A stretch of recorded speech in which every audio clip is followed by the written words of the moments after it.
हर महादेव, ओम नमः शिवाय। तो दोस्तों, कैसे हो आप सब?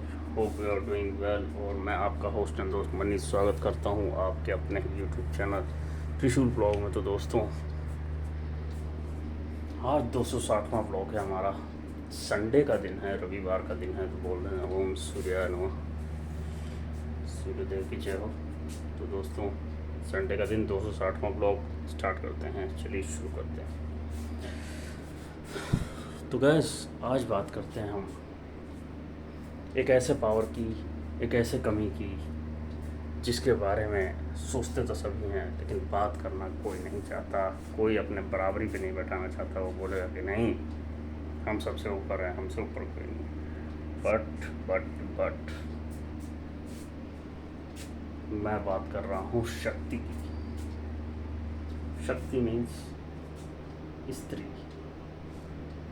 जननी, माँ, बहन, पत्नी,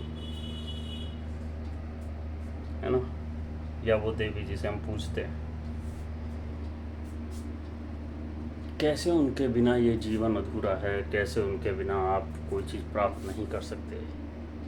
तो आप कहोगे नहीं, हम तो वही प्राप्त कर सकते हैं, सब कुछ होता है।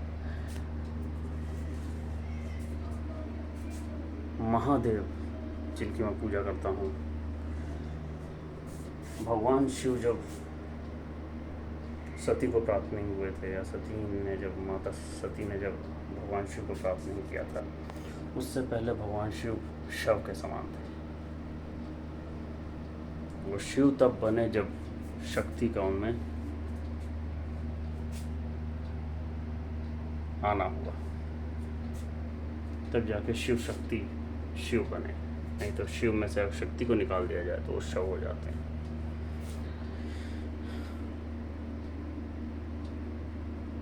शक्ति की परिभाषा यही है दोस्तों की, अब आप देखिए, महाभारत के युद्ध की बात करते हैं। महाभारत के युद्ध पे दोनों ही तरफ, एक तरफ पांडव थे, एक तरफ कौरव थे। आपको सभी को पता है, कुरुक्षेत्र में लड़ा गया था। आज से तकरीबन 5,500 साल पहले की बात है। वो तो मैं एक एग्जैक्ट आपको एक फिगर बता रहा हूँ और एक चीज़ बताता हूँ। उसमें दोनों ही तरफ एक से एक महारथी, रथी, महारथी, है ना,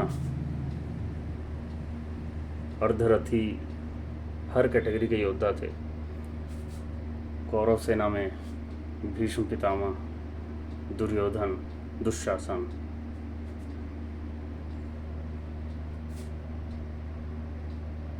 गुरु द्रोणाचार्य, अश्वत्थामा, एक से एक मतलब बड़े बड़े योद्धा थे। गुरु कृपाचार्य थे, है ना, और इनके अर्जुन के मामा भी थे, मदुरा नरेश। और महारथी कर्ण तो बाद में ज्वाइन हुए, बट उनका भी नाम है महारथी कर्ण। उन्होंने भी अपना बलिदान दिया था। तो दोस्तों, आपको क्या लगता है कि ये लोग कमज़ोर थे? क्या इनके पास शस्त्रों की कमी थी? नहीं ना। दूसरी तरफ देखते हैं, युधिष्ठिर, भीम, अर्जुन। अर्जुन तो सबसे तेज थे। नकुल, सहदेव, है ना, और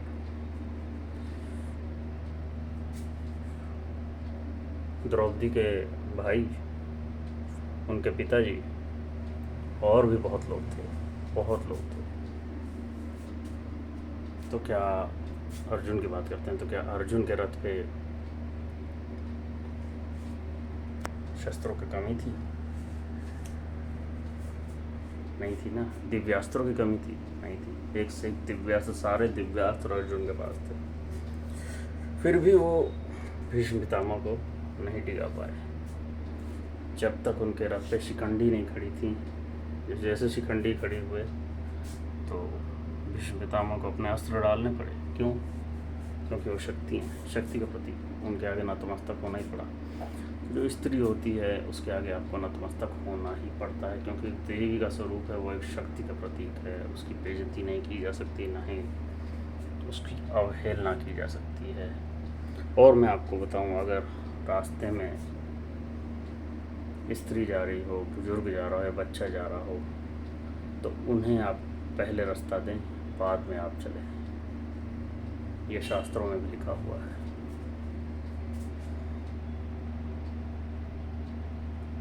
तो शक्ति का इतना महत्व है क्यों? शक्ति आपके पास रहेगी तो आपका एक ही ऑरा होता है। और दोस्तों, कमज़ोरों के पास शक्ति नहीं टिकती है।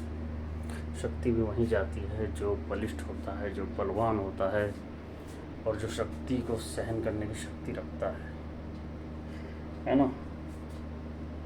रावण, प्रभु श्री राम, लक्ष्मण, अति महारथी मेघनाद बहुत ज़्यादा शक्तिशाली था, अति महारथी था, और देवी की पूजा करता था। आपके प्रिय खाटू श्याम जी, उनको देवी के ही आशीर्वाद से 3 ऐसे तीर प्राप्त थे जो दुश्मन को समूल नाश कर सकते थे। तो ये आज से नहीं चला आ रहा है दोस्तों, ये लाखों सालों से चला आ रहा है। और शक्ति की बात करें तो शक्ति के बिना तो कुछ है ही नहीं, है ना।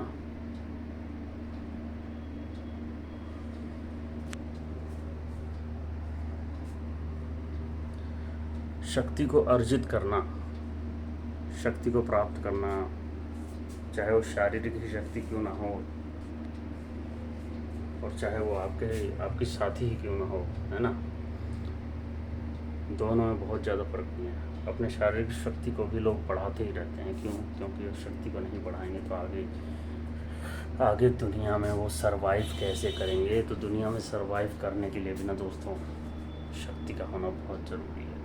लोग घंटों जिम में क्यों बिता रहे हैं? इतनी उम्र हो जा रही है, लोग जिम में क्यों जा रहे हैं? लोग इतनी अच्छी डाइट क्यों ले रहे हैं? लोग सेहत के प्रति जागरूक क्यों होते जा रहे हैं? सुबह 4 बजे कौन उठ जाता है? इंडियन आर्मी इतनी सुबह क्यों उठती है ना। माँ वैष्णो देवी के दरबार में इतनी भीड़ क्यों लग जाती है? माँ शक्ति का प्रतीक है, माँ दया की सागर है ना। तो वैसे आज देखिए, लड़कियां हैं वो ट्रेन भी चला रही हैं, हवाई जहाज़ भी चला रही हैं, लड़ाकू विमान भी चला रही हैं, पानी के जहाज़ भी चला रही हैं। ऐसी कौन सी गाड़ी है जो आप नहीं चला रहे हो और वो ना चला रही हो? सारी चीज़ चला रही हैं। देश की राष्ट्रपति भी हैं, द्रौपदी मुर्मू, देख लो। तो इससे नहीं नकारा जा सकता कि शक्ति का हमारे जीवन पे बहुत बड़ा असर है, ठीक है। क्योंकि आप और हमें पैदा करने वाली भी एक स्त्री ही है। हम भी पैदा एक स्त्री से ही हुए, है ना।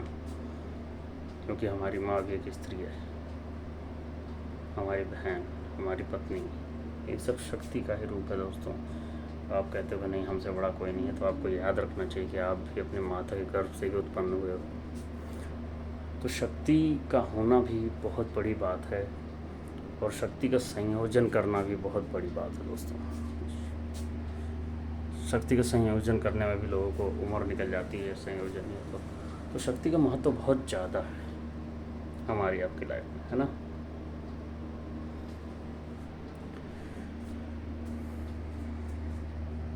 तो इस शक्ति का संभालने के लिए और शक्ति की उपासना करने के लिए आप ही को, हमको ही करना पड़ता है ये सब, ठीक है। तो दोस्तों, शक्ति के बिना ये जीवन जो है वो बहुत ही अधूरा है। बिना उसके तो आप कुछ कर ही नहीं सकते, ठीक है। कोई आप अपना अकेले अगर जीवन जियो ना, तो आपको ये जीवन नीरस लगने लगेगा, है कि नहीं। दोस्तों, आज का ब्लॉग कुछ ही है। बाकी ब्लॉग अच्छा लगा हो तो लाइक शेयर कर दीजिए, सब्सक्राइब कर दीजिए चैनल को। बाकी नए ब्लॉग्स कुछ टाइम बाद आएंगे, जो कुछ नए तरीके के होंगे। बाकी डेली ब्लॉग्स तो आते रहेंगे, और कुछ नए ब्लॉग्स में लाऊंगा, कुछ टाइम बाद आएंगे और बदल के लाऊंगा उसको, ठीक है, आप सभी के लिए। ओके दोस्तों, हर महादेव।